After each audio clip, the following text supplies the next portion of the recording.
Peace, Black family.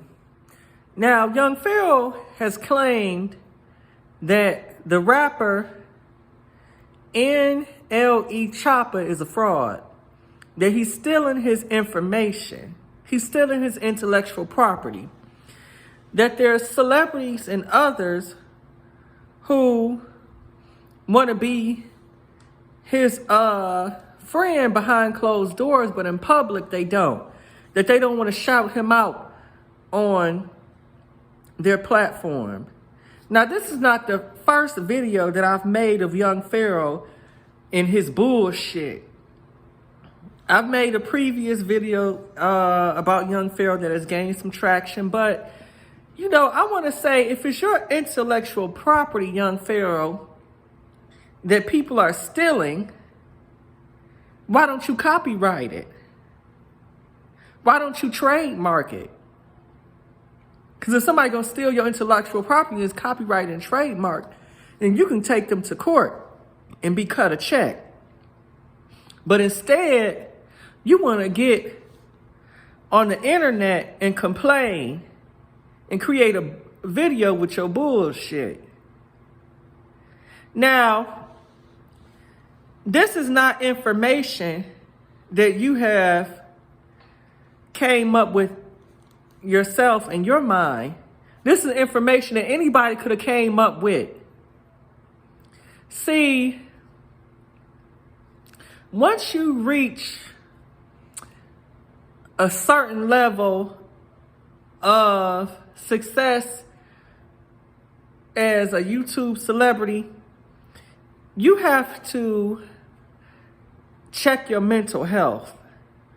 You have to make sure that your mental is intact at all times, because narcissistic can kick in and that could affect your mental health. And I feel like young Pharaoh, he's a narcissist.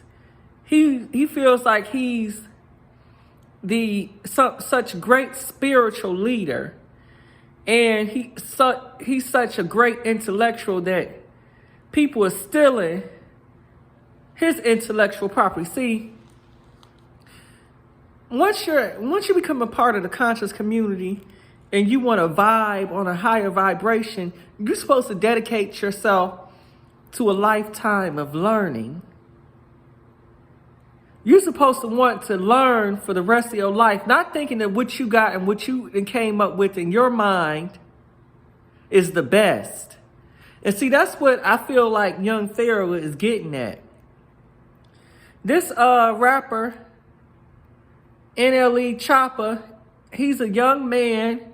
He's trying to learn. He's trying to vibe on a high vibration.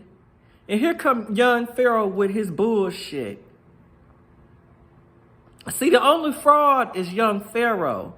He's a fraud. He's a scammer. And then he made this video and he didn't even come with any receipts. How you gonna make claims and stuff about people and you don't come with receipts? You talking about people in your inbox and your DM taking information that you didn't gave them and putting it on their platform and not giving you credit. I just feel like he's full of bullshit. If somebody gonna say something, they don't come with receipts, they full of bullshit. And that's what young Pharaoh is. He's full of bullshit. So I mean, he kind of remind me of Polite. I can't take this guy seriously at all. I mean, some of his videos he come out with, he gives great information, but when he coming out with videos hating and shaming other people, I got to say, is it his ego that's coming into play? Or is he really telling the truth? Because right now I feel like this video about NLE Choppa, that's his ego. That's jealousy coming into play. Because you made a whole video dedicated to him with no fucking receipts. So, young Pharaoh, you get back on your platform and you get back to teaching and educating the people instead of doing what the fuck you doing. Peace, Black family.